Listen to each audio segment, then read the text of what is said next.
touchdowns, and his performance didn't have any of that. But Coach talked about resilience, and that's one thing that he did show in this game. Well, you didn't like the 178 yards that Right. exactly matched Alex Smith's last 3 victories in 2018. Right. Yeah, it wasn't flashy, but football ultimately is a resilience game. I always think that the NFL, especially, is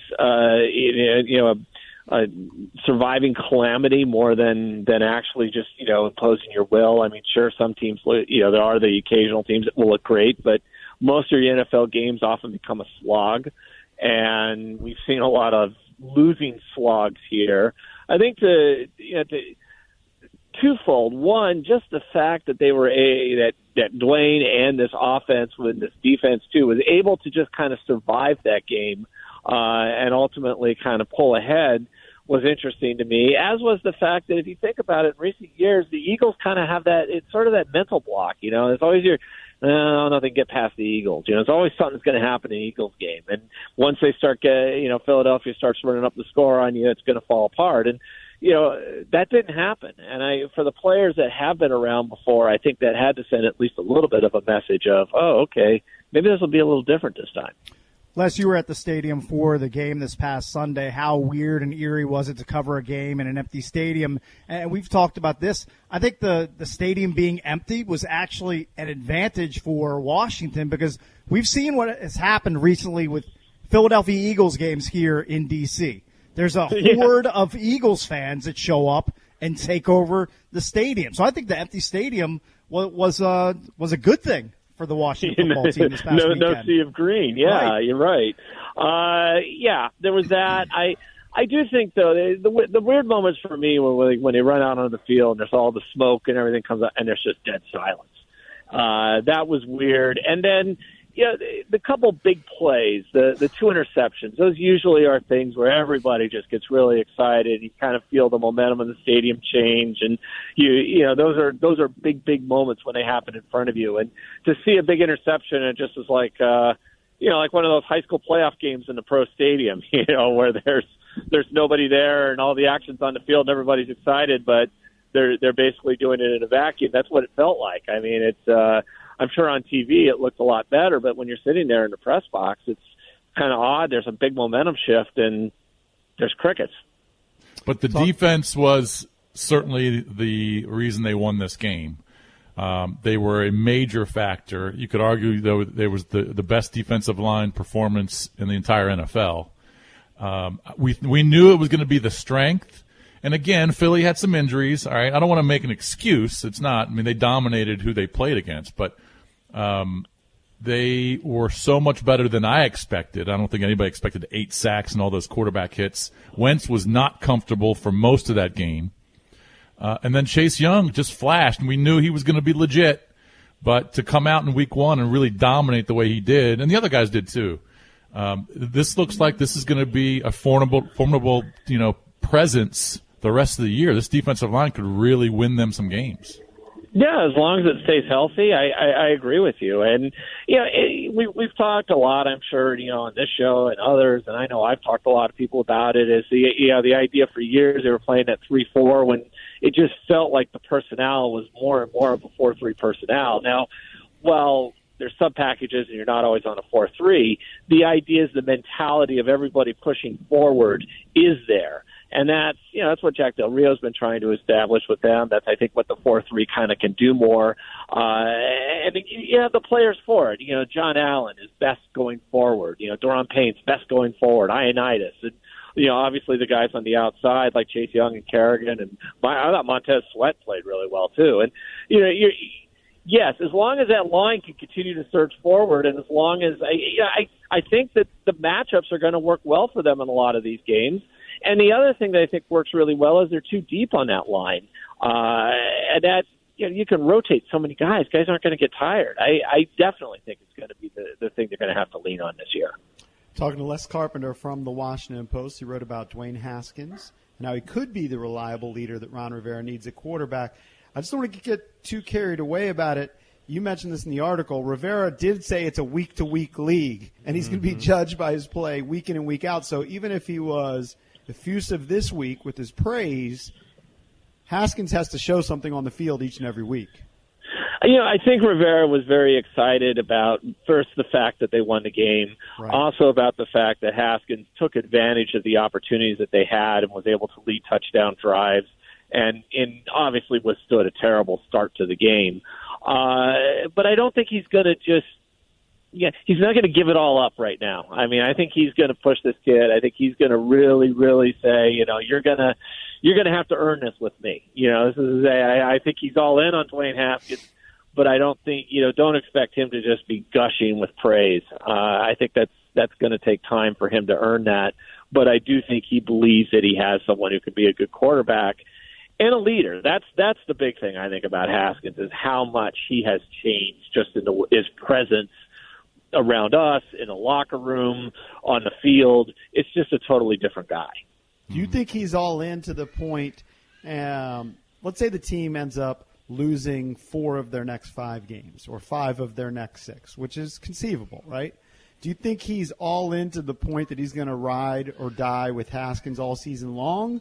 Or do you think if the team struggles and Haskins isn't playing particularly well, that he'll turn to Kyle Allen or even Alex Smith? I think there would either have to be just a massive, massive drop-off in performance in some sense that Haskins had completely lost all his confidence and wasn't grasping something. I think for him to do that, or an injury. Otherwise, I think I think he's in it for this year. You got to know, and you've got to, could he have pulled him early? Could he have pulled him at halftime in that game? Or late in the first half. What would he have learned about Haskins without having that second half? So I think that this is going to be a year-long proposal. There's going to be a lot of ups and downs. I don't think anyone is delusional that this is going to be some fantastic ride for Dwayne Haskins and his team. They're going to have some struggles. But I think he wants to see how he handles that. I think everything that there's just a series of tests for Ron Rivera this year, especially with Haskins, and it's to see how he will handle the good and the bad. I think he wants to see him face adversity.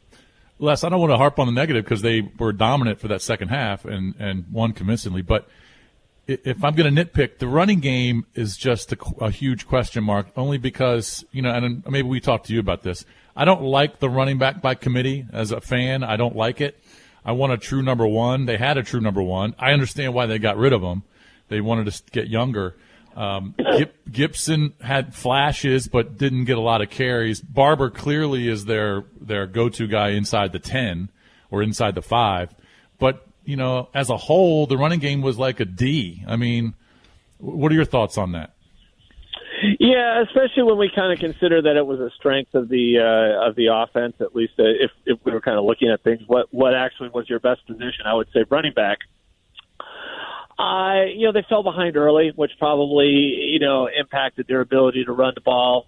Then, they were in situational stuff in the second half, especially when they were getting the ball in Philadelphia territory, so that kind of limited some of the things they were doing. I wouldn't give up on the running game yet. I saw some flashes from Antonio Gibson. I still think they believe he is someone who can be a difference-making kind of back, whether it's someone who carries the ball, as you would say, a lead type, or somebody who's more, can catch and do these other different things. I think they love that versatility in all their backs. That'll be a process. Ultimately, I think someone will probably emerge a little more of one than the other, but it's probably going to take some time to find that. Yeah.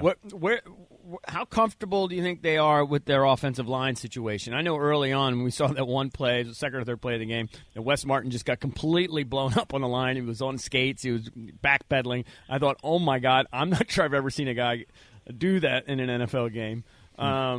But then they seem to settle in okay. I don't know how they grade it out, maybe C. To me, that's where it all starts. That's where the running game will flourish if they can create some holes up front. Yeah, absolutely. And,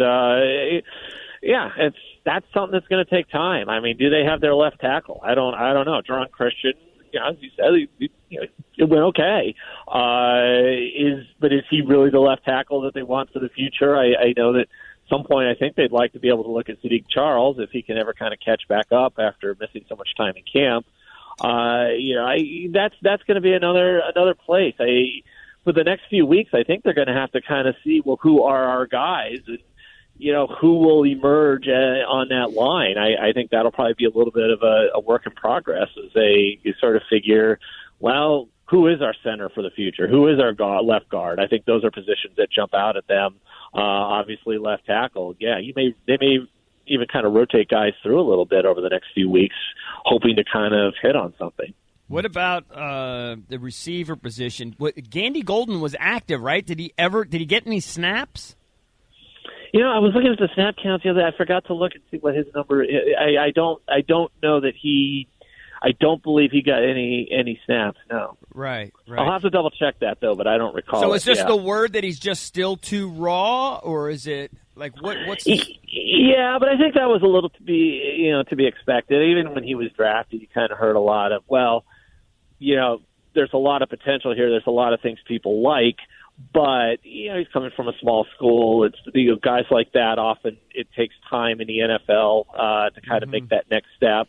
He missed some time in camp too. So I think that's another player that, as we go along in the season, you'll see more and more of. But for right now, he probably not really is ready.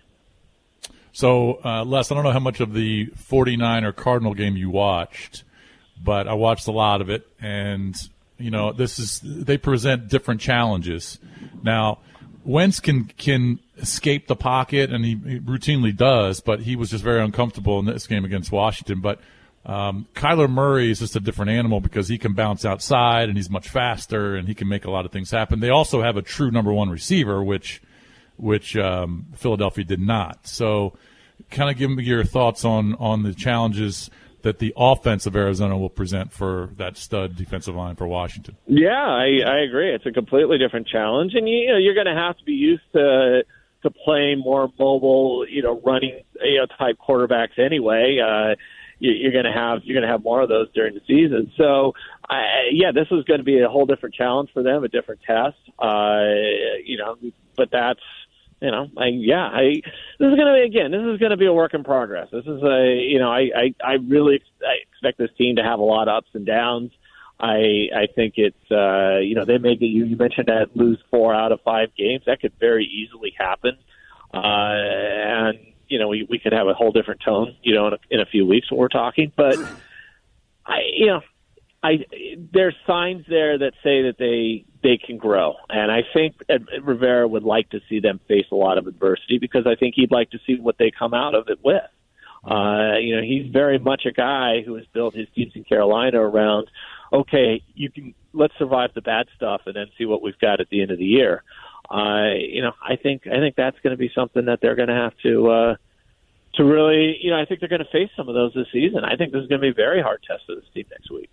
All right, Les, appreciate the time. It's Les Carpenter from the Washington Post. Check out his article about Dwayne Haskins and Ron Rivera. Thanks, pal. Hey, thanks a lot, guys. Yep. Thank you, Les. Thanks, Les, on the Mattress Warehouse hotline. Coming up next, we'll open up the entertainment page. EB is going to tell us which actor accidentally posted a picture of his junk on Twitter. Whoops.